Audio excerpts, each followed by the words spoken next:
What is going on, ladies and gentlemen? This is obviously Legendary Fountain Titan. This is an old video. It's not me playing Predecessor. I'm not playing Predecessor right now. Probably not going to until I know for sure that it's not gonna die like the rest of them. But that remains to be seen. And so far, I don't really enjoy the game, to be quite honest. Not much anyway. But that's not what we're here about. We're here about the death of Paragon and to talk about whether or not that's a good thing or a bad thing for Predecessor. A lot of people are gonna say that it is a good thing because of the fact that there's no more like competition of like who has the characters or like there was a constant, not really a constant battle between the two games, but a constant battle between the players on which game's better, which one's worse, and that's to be expected. As they both have the same characters, they're both MOBAs, they both work very similar to each other, right? So honestly, though, the games never really competed to each other. Not really. I mean, I would say at all, like they didn't at all, really. If they were truly competing with each other, they would have been pumping out a lot more content, but they both weren't really. I think Paragon was a little bit more consistent for a time, but Predecessor, I mean, there was just no, there was no like, you could tell the games are not really trying to battle each other, and the developers of both games have, I know they have quite a good amount of respect for one another, at least some of them. So these games really never did compete. Not really. The players, of course, did compare them, but the games didn't. And the reason why I kind of say that is, well, they're just too small to be competing with each other for one. Uh, at this point, like you know, where these two games were at before Paragon's announcement, like of Paragon's announcement of them dying, you know, where these two games were at, like it's kind of like an RTS game where like how at the beginning of the match, you have like one unit or something, and you're just kind of building up production and stuff. That's kind of like what these two games are really. That's where they were at. They're not gonna go, try to battle each other when they have that one unit, and it's the same unit basically, and they'll just destroy themselves trying to battle one another. Kind of that's why really saying that they competed to each other is quite false, really. Um, because they never did. They just weren't big enough to do that yet. I, the way I see it though, for Predecessor, if it's a good thing or a bad thing or not, I really think it's a bad thing. Maybe not in the long haul, but in the short run though. Let me explain. So the reason I say it like that is because in the long haul, let's say both games did get, extremely popular. Well, then it would be a competition to each other, right? They'd be constantly battling for the rights over the player, sort of deal, you know. But they never got to that point, and never will now. But um, but that's why I feel like in the long haul it would have been worse. But in this stage where both games are very small, they really did need to stay together a little bit longer than they did. Both, thriving and trying to stay alive together, sort of deal, because both are just not getting that much attraction.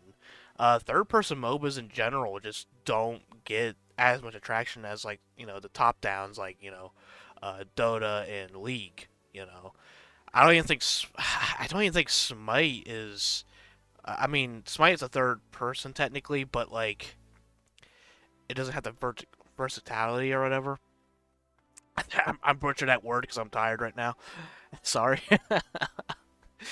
but um, it's still classified as a third person game, but it's still. I don't even think. I think Smite's still not as big as the other two. I could be wrong on that. But as far as I'm aware, it's not. The third person John like the top down MOBAs is like for some reason getting a lot more attraction than these ones. And that's ultimately why I do feel like it is a bad thing that Paragon is dying because you're not gonna have as much attraction now. A lot of content creators are gonna be leaving, not really helping out because content like really since these like games are too worried about the unknown sort of deal. Like they're too worried about just failing because I mean it's obvious that they don't want to pump out like any like trailers or nothing until they're a bigger and more established game. So there's just no talk about these two games really because of that. So the only thing that's really pumping the content out is like the content creators. The content creators are really the only people that would make these two games known. And now that Paragon Newer Prime is like done, and it's not like a thing where like those players are gonna move to Pred. If anything, like there will be some players, of course, but I doubt many. I doubt 50%. I'm thinking more around 20% of players are gonna be going into the game, maybe, and that's just getting into the game. That's not saying that like they would stay or not, because it's vastly different than a game like Paragon Newer Prime. It's just so much slower, but at the same time, it's also faster because of the time to kill is faster. It's so weird how this game works. Um, I but I don't know. Like I feel like the overall the game is just gonna do a little bit worse as of right now. I mean, it's gonna have more people on it, but I feel like just a third person MOBA genre in general is gonna get a less attraction by the death of Paragon the Overprime, especially because of the fact that when you actually look into it, I mean, this game has died 3 fucking times. I mean, what does that tell to a new player with Predecessor? Like, surely, it's not a good sign. Basically, it's not a good sign for new players to get into this game if they look into it that this game has died 3 times. So it is going to be hard for new players to get invested in something that they believe that's more than likely going to die. And is Predecessor going to die? We don't know. So it's very possible though that it will. Um, so that's why I definitely think that the death of Paragon will definitely hurt the attraction quite a bit. Um, and really it'll start making people very much question if because Predecessor is the last. This Predecessor is the last man standing. This battle happened with 3 different companies. You had Netmarble, which was Paragon. You had oh god, what was their company name? Was it a Samba? No, no, no, no, no. I'm thinking of Halo Wars. uh, no. Oh my gosh, what's their company name? The one for Fall. I can't remember. It was something. Oh, it was something that sounded just stupid though. I remember that much. Um, I can't remember the name of it, but regardless, it's definitely gonna bring up a lot of question of the survival of this game. Like I said, it's failed 3 times. Epic failed with it. Paragon failed. Fallout failed. Yeah, there's gonna be a lot of question. So to get new players and to get them to be very dedicated to it, it's gonna be very challenging. Uh, I don't know if I don't know what's gonna happen really with this game. I do hope that it does succeed, but I mean at this point, I really I really have given up on trying to say these games aren't going to survive because I mean I knew Fault was gonna die. That was just to be expected. Oh, it was Strange Matter Studios. I just now thought of that as soon as I said Fault again. It was Strange Matter Studios. That's what their company name was. So yeah. Um. So yeah, Strange Matter and Netmarble are both.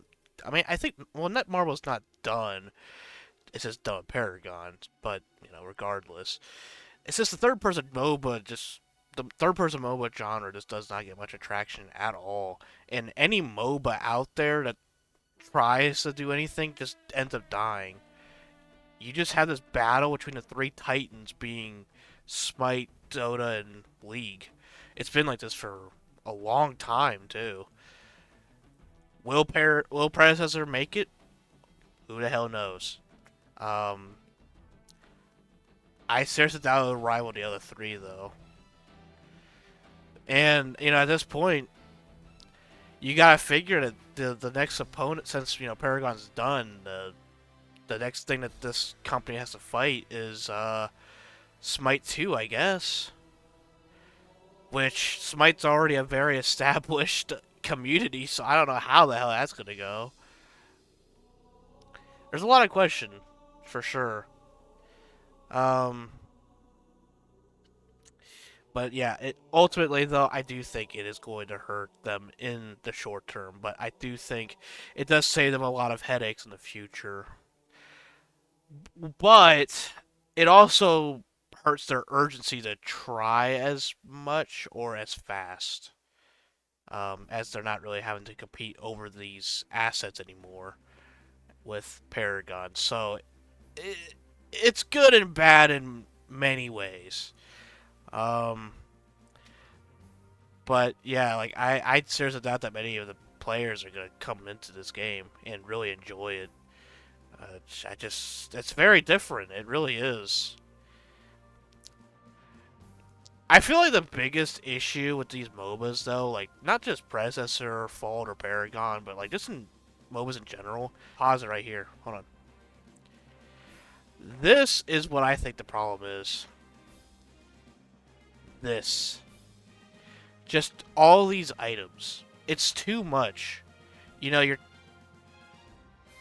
trying to get like players invested into your game, and it's very hard to do so when they have to learn not only the roles of every class, but they also have to learn all these items. There's just so much for a new player to learn. I feel like there needs to be far less items at the start of a MOBA. That's my opinion, though. Uh, but that's all I really had to talk about today. Just a shorter video than normal. There's gonna be more. There's gonna be another video today, probably. I'm not sure what about, but we'll see what happens. All right, guys. That's all I got for you today. This is the Legendary Fat Titan signing off. Peace.